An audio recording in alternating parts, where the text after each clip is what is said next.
公元1850年1月3日，湖南长沙的湘江之畔，一艘远道而来的官船停靠在朱漳渡口。林则徐，中国近代史上赫赫有名的人物，此刻肃立船头，他在等待一个人的到来。2个多月前，65岁的云贵总督林则徐因病卸任返乡，本可以乘船顺水长江转海路回福州，船到洞庭湖却掉头南下，直奔长沙而来。林则徐如此舍近求远，只为要见一个人。这个人便是日后著名的洋务运动重臣左宗棠。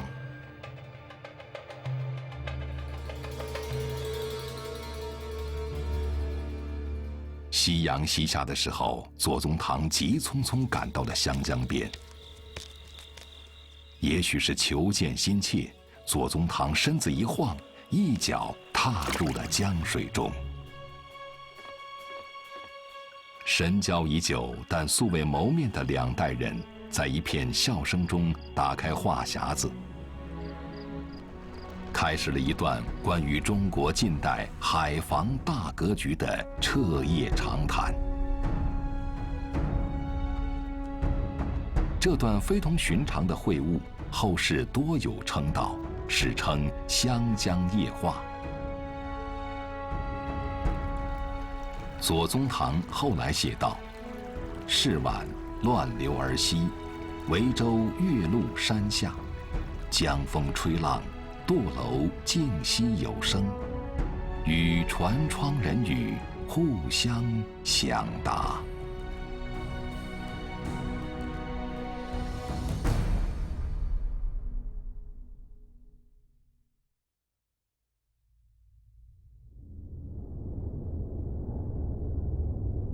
”1866年注定是人类现代化进程中划时代的一年。这一年，意大利与奥地利2国在利萨海战中首次上演装甲舰船之间的大规模海战，宣告海上作战从此由风帆时代跨进蒸汽舰船时代。这一年，英国成功铺设跨越大西洋的电报电缆，人类首次进入洲际通信时代。这一年，瑞典人诺贝尔发明硝酸甘油黄色炸药，其威猛的爆炸力后来多次证明，科技进步的确可以改变历史。而在世界的东方，这一年，日本国内推翻旧幕府制度的四境战争取得胜利。同样受到西方列强侵扰的海上岛国，已经站在明治维新的大门口。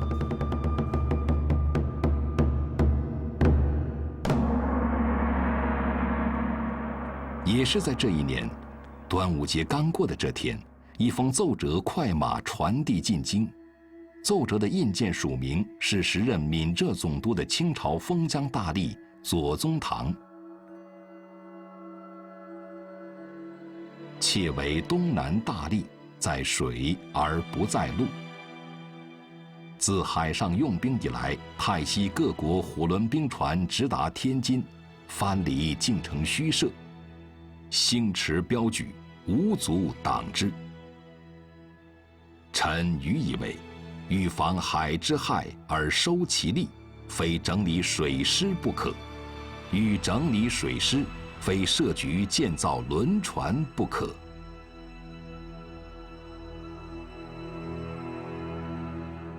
这是继林则徐之后，时隔20年，再次由封疆大吏提交的有关设厂造船和建设新式海军的奏折。20年前的那一次，道光皇帝在林则徐的奏折上批了4个大字：一派胡言。朝廷从上到下引起了绝大多数人的反感、反对，甚至给林则徐扣了很多大帽子。林则徐认为，他们这是窥夷夏之防，就是认为这个华夏文化和敌夷文化之间有一道这个文化防线。你说要学习他造船，那么逐渐中国文化就会被这种所谓的敌夷文化所破坏了，所以这个帽子是很大的。奏折发往京城后的日子，左宗棠犹如一块巨石压在心头。朝廷这一次究竟会是怎样的态度呢？16年前湘江之畔，恩师林则徐海上强兵的嘱托言犹在耳。可惜林大人在那之后仅仅10个月便溘然辞世，空留下一腔遗憾。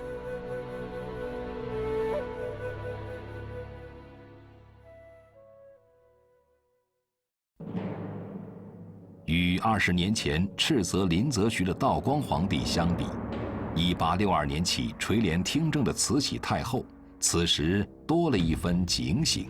2次鸦片战争中，海防形同虚设，沿海大门洞开，教训不可谓不深刻。你跟谁打仗，他的武器比你好，你要学他。用今天看来说，这是个最平常的事情。曾国藩、左宗棠、李鸿章感受到洋枪洋炮外国船只的厉害，所以他们这时候反过头来想起了当年林则徐提出来的师夷长技以制夷，想起了林则徐让魏源编的那本书《海国图志》。从这一时期开始，慈禧支持主张师夷长技以自强的恭亲王奕欣等人发起洋务运动，倚重曾国藩、李鸿章、左宗棠等洋务重臣，设制造局、办兵工厂，购买先进的西洋枪炮，并开始操办新式军舰。数千年封建帝国铁桶一般的天朝中心论，这时候终于出现了一道裂缝，著名的晚清同治中兴年代就此来临。第2次鸦片战争以后，清政府已经意识到我们需要一支近代化的海军，因为坚船利炮造成的这种教训实在是太惨痛了，叫更深之变，创具痛深，对吧？圆明园一把火都给烧掉了啊！所以他想到了要建立一支近代化的海军，但是这不是海权意识的表现，它只是建立一支海军，防止外来的侵略，继续关起大门来闭关自守，所以它没有海权意识，是吧？它建的是海防，而不是海权。听说大清国也想要有自己的新式舰队，刚刚接任清国海关总税务司的英国人赫德向恭亲王奕欣建议购买英国军舰，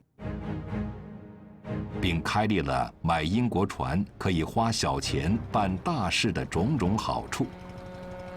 奕欣答应赫德，那就不妨试试。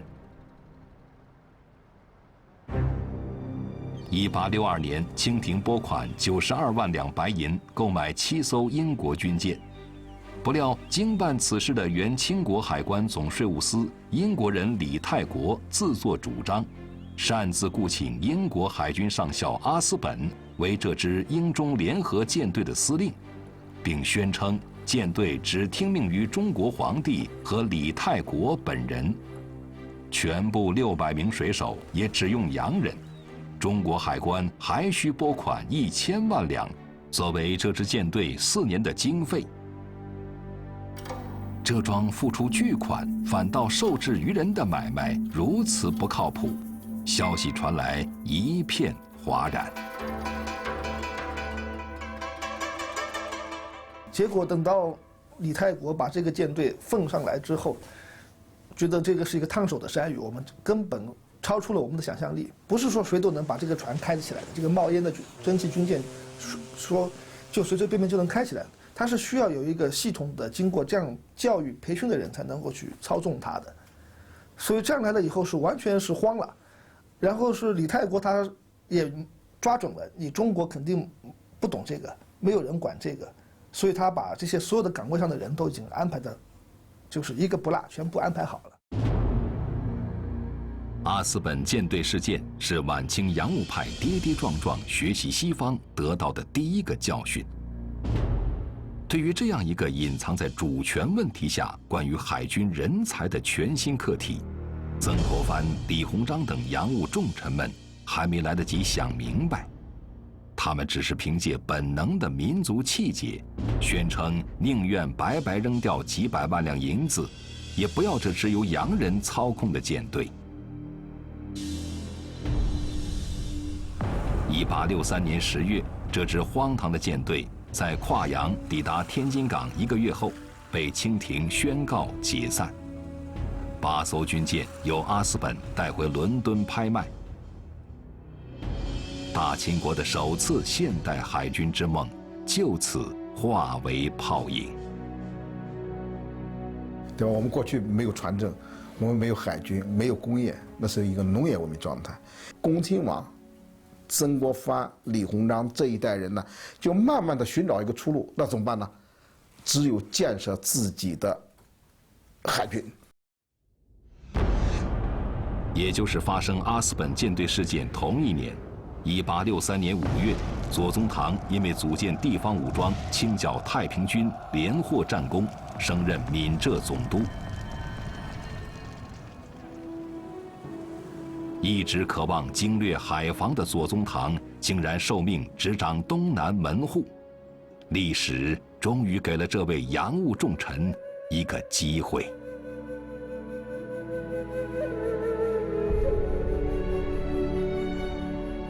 左宗棠年轻时曾3试不中，但他博览全书，悉心研习历代兵法和疆域地理。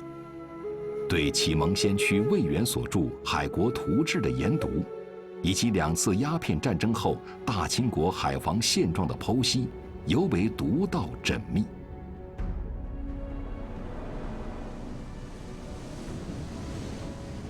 这些都使得左宗棠的脑海中依靠中国人自己的力量掌控海防的意识渐次明晰。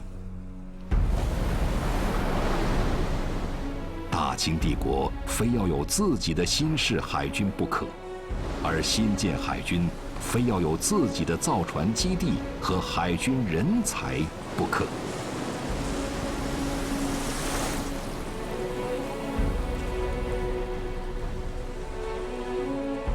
到福州的总督府上任以来，每次巡视海防，那略带咸味的南国海风浮在脸上，都让左宗棠平添一份信心。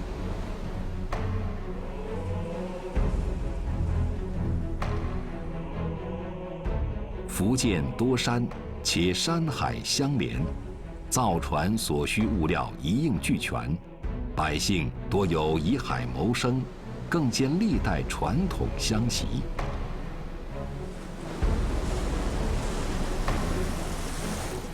明代郑和七下西洋的宝船和南下琉球的册封舟，大都由福建督造。而秦汉以来，作为海上丝绸之路的重要发端地，福建也养育了无数精通南北海路的水手家族。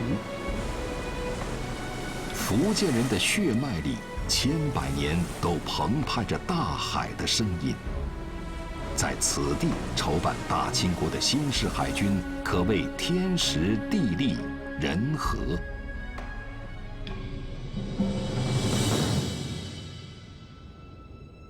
然而左宗棠心里明白，明清以来朝廷3番5次的闭关禁海政策，已经使得中国这个曾经的海洋巨人昏睡。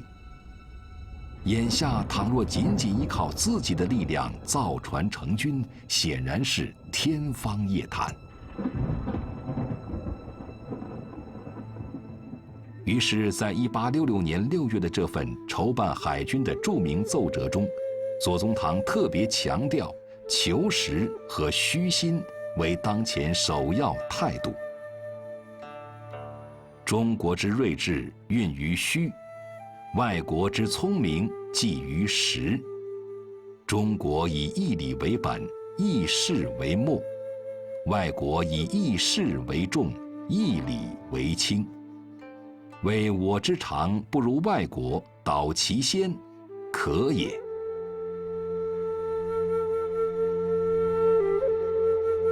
之所以在奏本中明确提出借助外国之力走务实之路，是因为左宗棠此时对如何建立海军已经胸有蓝图。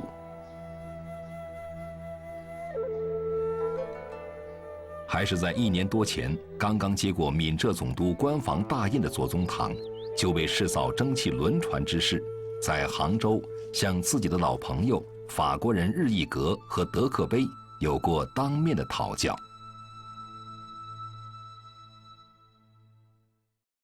日意格全名普罗斯贝尔佩日意格，1835年出生于法国洛里昂，毕业于法国海军学院。1856年，日意格来到中国淘金，没几年就成了中国通，先后任宁波、上海、汉口等商部的税务司。1862年，法国海军协助左宗棠组建中法混合军，在江浙一带与太平军作战。日意格在军中担任帮统要职，与左宗棠互为欣赏。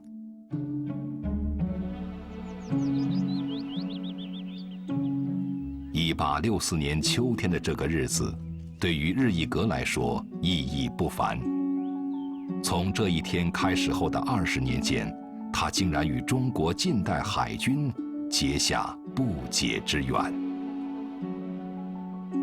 His diary, he describes the interview with Zuo Zongtang, and he says Zuo Zongtang is extremely warm with him, and he says also that Zuo Zongtang is very simple. He's not a very haughty official.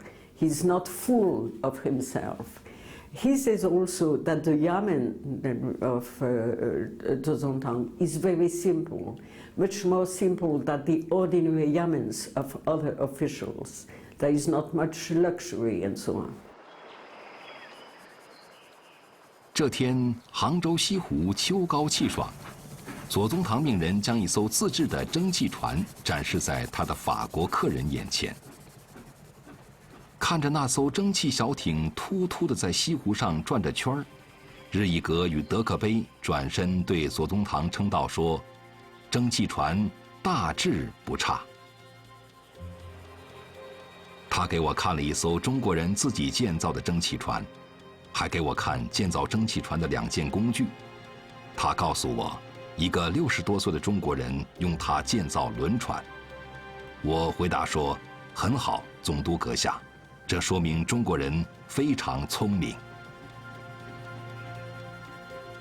日意格接着话锋一转说道：“要制造先进的军舰，蒸汽机最是关键。当前必须先从欧洲购买，才可事半功倍。”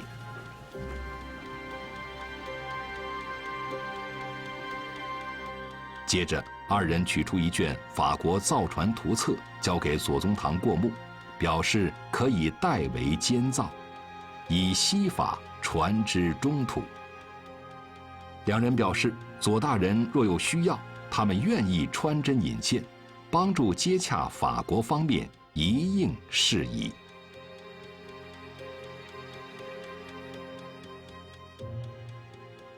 1849年，法国建造了这个人类历史上第一个以这个蒸汽作为主要动力的第一艘舰船，它叫拿破仑号。大家注意，刚才我用了一个词叫做主要动力。它一方面本身是用了它的主动力是用蒸汽机，但是同时它依然保留了在船上保留了风帆作为它的辅助动力。那么真正去掉这个风帆，以蒸汽机作为自己唯一动力的，大概应该是在19世纪的70年代以后。法国的造船工艺在当时是最高的。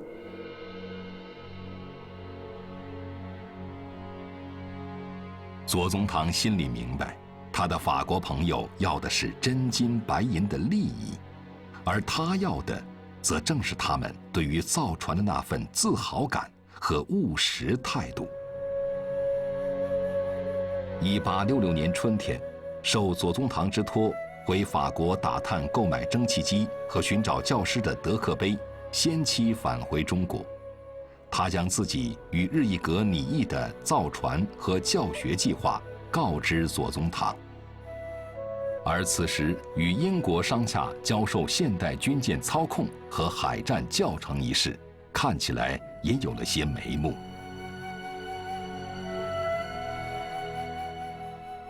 作为这个海军的最强国家，作为日不落帝国的最主要的支柱，英国海军在当时世界海军当中，它是发展最好、速度最快、规模最大，同时质量最高的一支海军。有鉴于4年前阿斯本舰队的教训，1866年6月，左宗棠在那份重要的奏折中，首次陈述了人才培养重于造船的思想。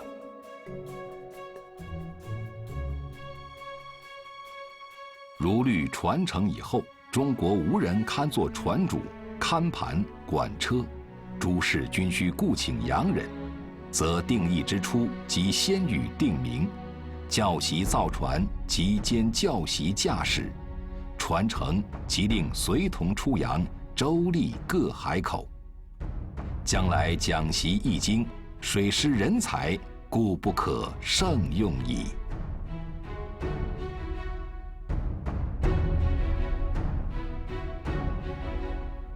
在奏折里，左宗棠还首次提醒朝廷注意来自邻国日本的动向。东洋日本始购轮船，差事仿造未成，晋乃遣人赴英吉利学其文字，究其象数，为仿制轮船章本。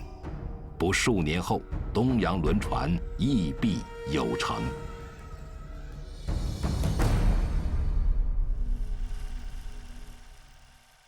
左宗棠早就听说，日本1861年就在长崎修建西洋式造船厂。由维新运动先驱坂本龙马参与筹建的神户海军操练所，1864年开学时，已经明确全面接受英式海军教育。耐人寻味的是，由中国人魏源撰写，主张师夷长技以制夷的海国图志，1843年出版后的20余年，在大清国绝少有人问津。而1851年由中国商船带入日本后，却大受欢迎，10年间翻印了15版，书价也涨了3倍。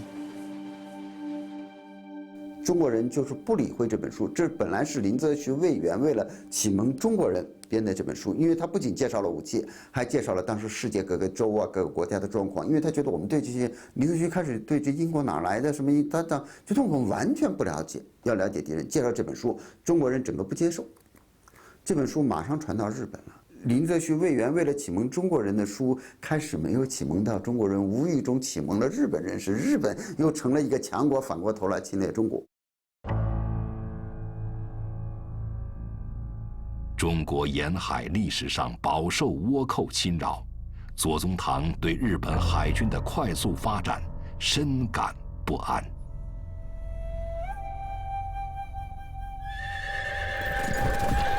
令左宗棠颇感意外的是，自己这一回请办造船和海军学堂的奏折，连同途中快马传递的时间，来回不到20天，便有了朝廷的回复。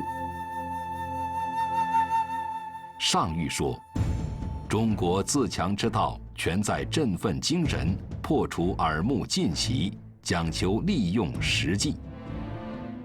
闽浙总督左宗棠要在闽省择地设厂，购买机器，募雇洋将，试造火轮船只之事，实乃当今应办实务。其所需经费，可在闽海关税内酌量提用。着左宗棠速简派椭圆，认真讲求，务必全盘掌握洋人的造船和驾驶技术。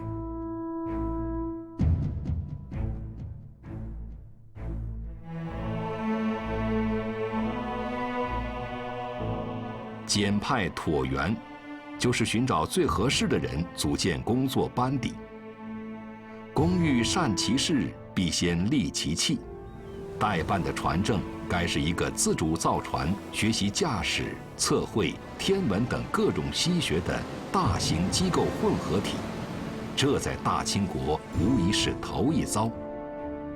只有既熟悉西洋科技又了解中国的人，才能担此重任。那么，这个人是谁呢？左宗棠眼前再次浮现出西湖试船的场景，他立即给日意阁发去快信，请他速来福州商讨合作的具体事宜。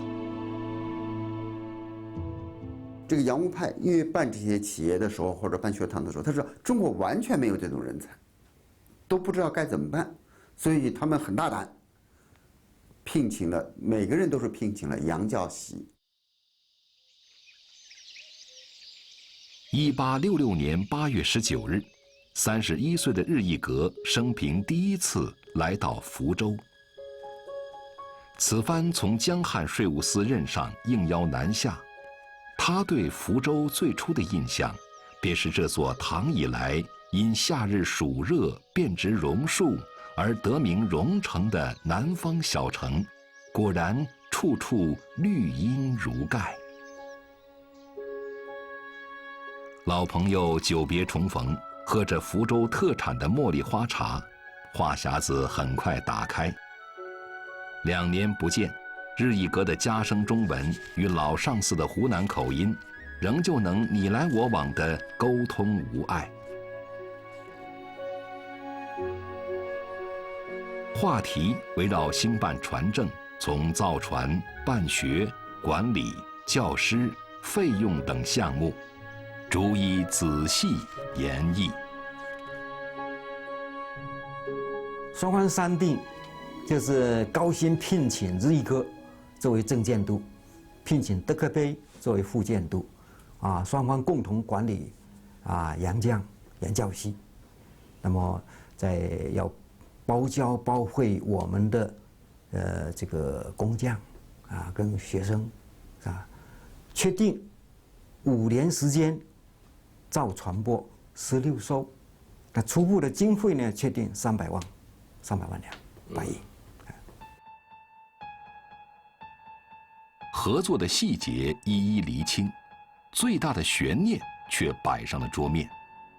根据朝廷的批复，筹办船政的款项应从福建海关关税给付。可是福建海关不可能一下子拿出这么多的银两，钱从何来？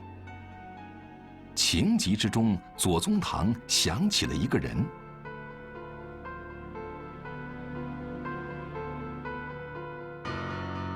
胡光庸，又名胡雪岩，左宗棠的挚友。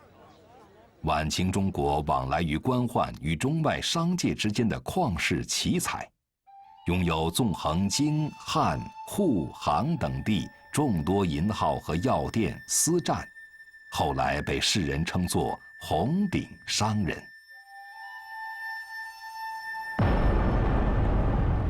1864年，当左宗棠率领数万楚军夺回太平军占领的杭州时，曾经的人间天堂已经断粮半年，民心恐慌。胡雪岩雪中送炭，3天之内为左大人运来了10万担粮食。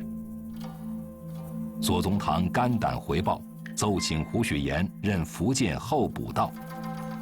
1866年，又被胡雪岩奏请2品布政使衔。现在左宗棠10万火急的亲书信函，请胡雪岩速来福州议事。这一次，他专为胡雪岩奏请了船政提调的头衔。他相信，凭借胡雪岩那超乎常人的筹款能力和办事效率，只要他来福州，船政所缺银两，就无需担忧。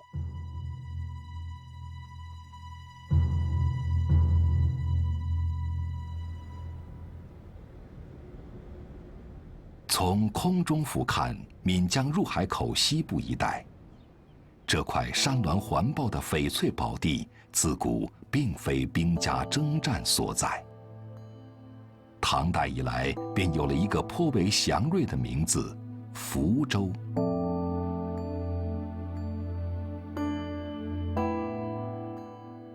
岷江穿城而过，东流30里外，江海汇合处的马尾港，则是台湾海峡南北水路的门户要地。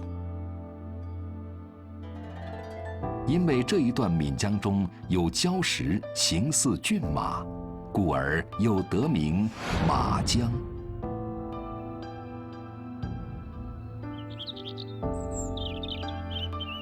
明朝末年起矗立在马尾港的罗兴塔，很早就是国际公认的著名航标灯塔。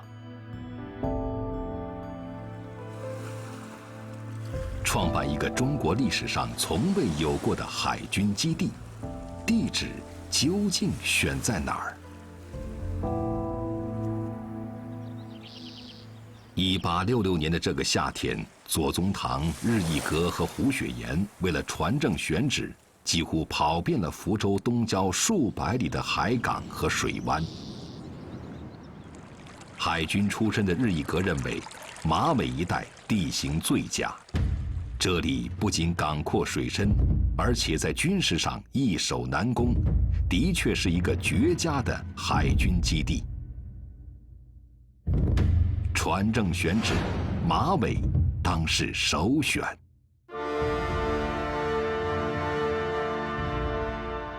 因为马尾是天然良港，它是河口港，跟其他港口都不一样，它这个补给条件非常好。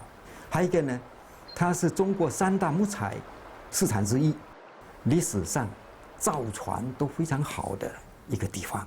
再一个就政治考量了，是吧？在闽浙总督这个底下，管理方便。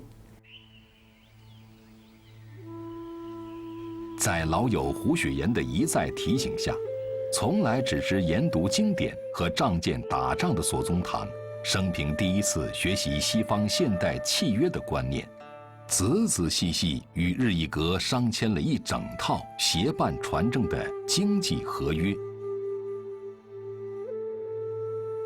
除了政府监督以外，还聘请了首批36名西洋人担任船政的教师和技工。根据合约，日意阁与德克碑必须是在船政大臣的统筹下管理受聘洋人，包括日意阁在内的所有38位洋教师，聘期为5年。所有受聘洋人不得打骂羞辱中方职员和工匠。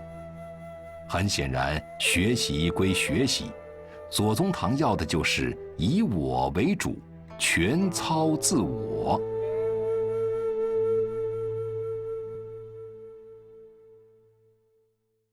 然而，船政合约的正式签署却不顺利。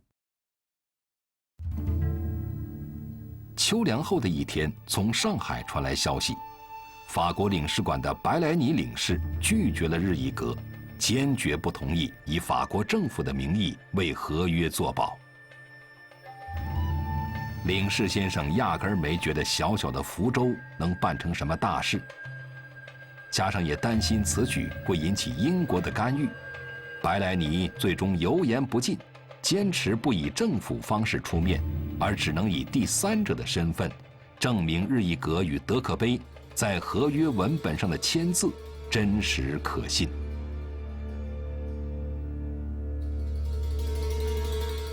If the French government didn't approve, he would not be able to import some of the machinery to China. So there needed to be an official French document saying that everything was okay at the contract. So the contract was signed not by Zhou Zongtang himself, but by Hu Guanyong, who was a merchant who was closely linked to Zhu Zongtang, and lending him money and so on, and helping him for a lot of things. 就在这时，困扰大清国10年之久的捻军在中国北方东山再起。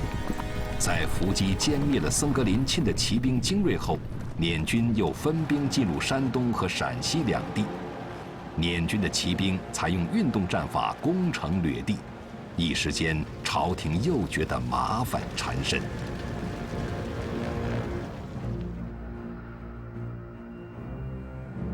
1866年10月14日这天，左宗棠突然接到朝廷的加急调令，命他火速赴任陕甘总督，平定西部捻军暴动。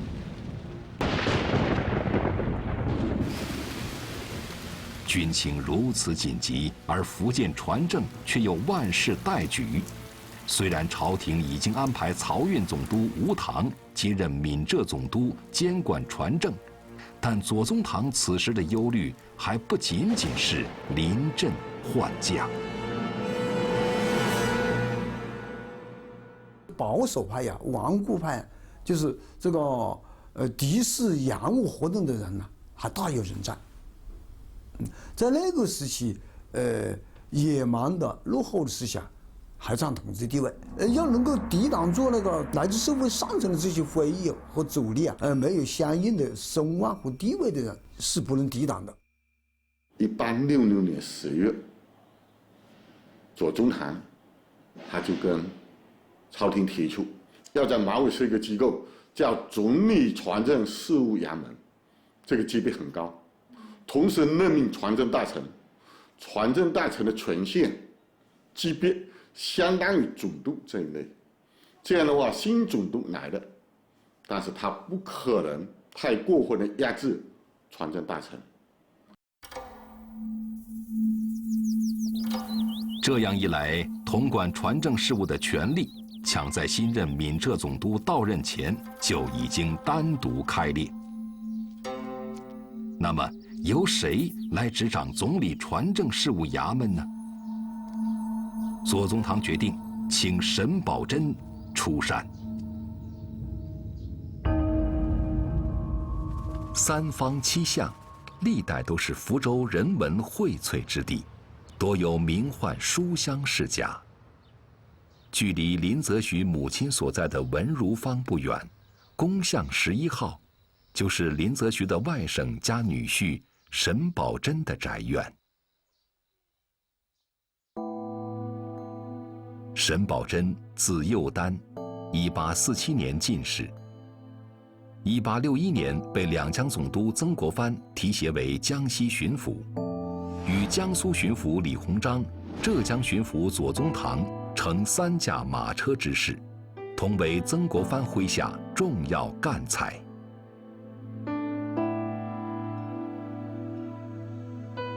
此时，沈葆桢因为母亲去世，正在福州丁忧守制。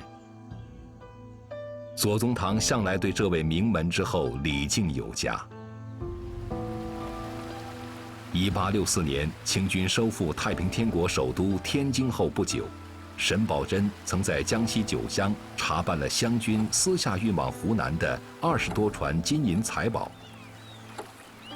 竟然全都是曾国藩九弟曾国荃洗劫洪秀全天王府私吞的财物。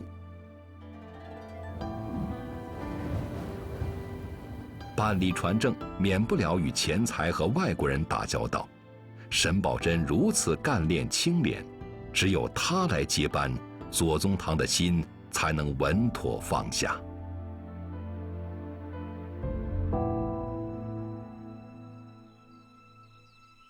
左宗棠万没想到，沈葆桢竟然拒绝了他的接班邀请。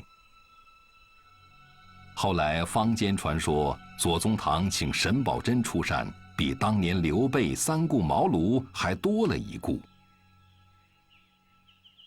左宗棠甚至表示，当船政事务交接的过渡阶段，他会与沈葆桢联名递交奏折，还会指派胡雪岩全力辅佐。可是沈葆桢就是不点头。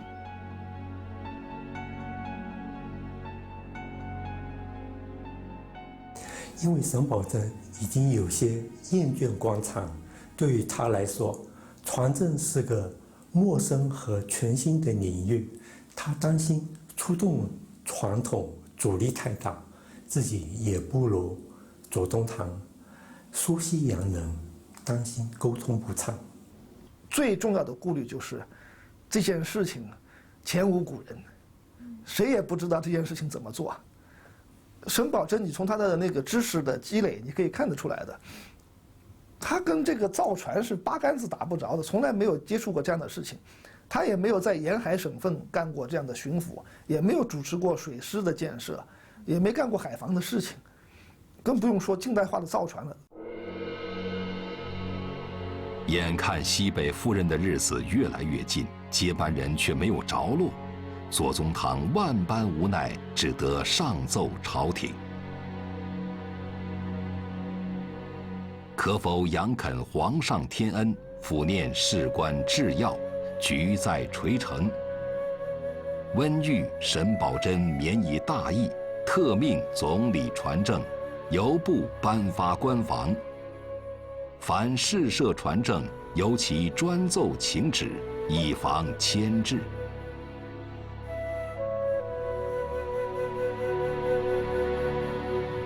好在此时朝廷也明白传政滋事体大。20天后，上谕就到了福州。沈葆桢办事素来认真，仁义公正廉明，所有传政事务即着该前府总司其事，并准其专责奏事。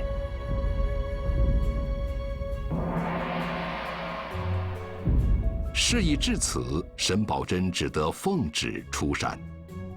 而此时的他也才刚刚知晓，较之同一时期李鸿章在上海兴办的军工企业江南制造局，自己即将到任的福建船政规格明显要高。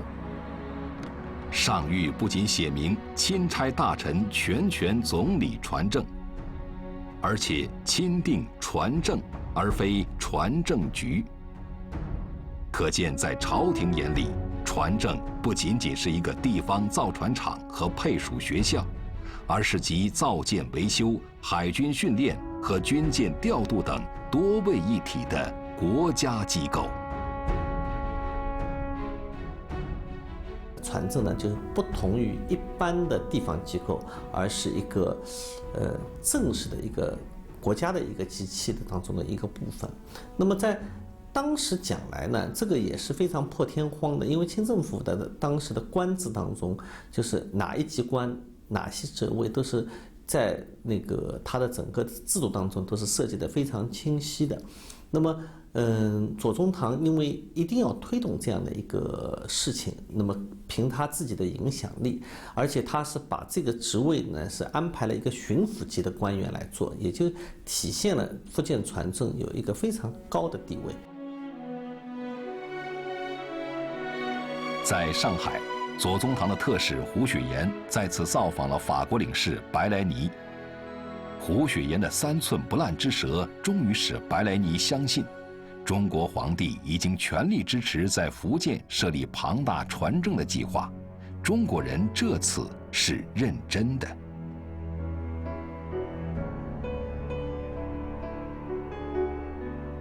眼看赴任西北的时间将近，离开福州之前的12月11日，还有些放心不下的左宗棠1天之内连续向朝廷呈上2个折子。除了建议细化船政章程，派遣洋员回国购气、木匠来闽教习之外，左宗棠再次将6月奏折中关于人才为要的观点完整阐述，和盘托出。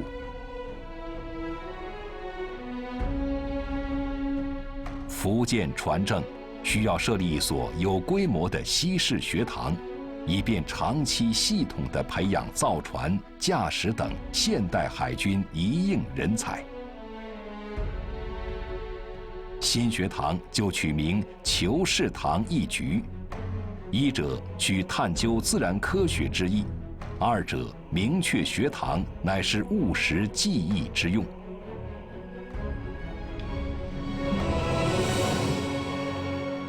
选少年引悟子弟，习其语言文字，诵其书，通其算学，而后西法可演于中国。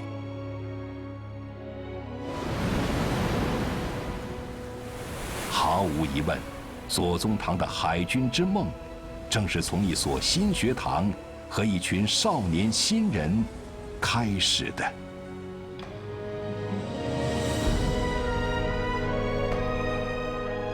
1866年12月16日，左宗棠带着一个巨大的寄托，启程离开了福州。西去万里，前路漫漫。统治中兴时代的大清重臣，审批帝国的落日余晖。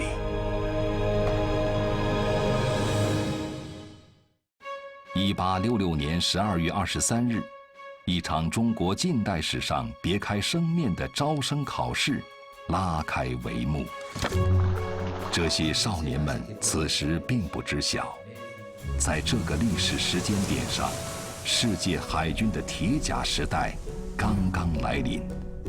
他们的名字将怎样写入中国近代化的进程？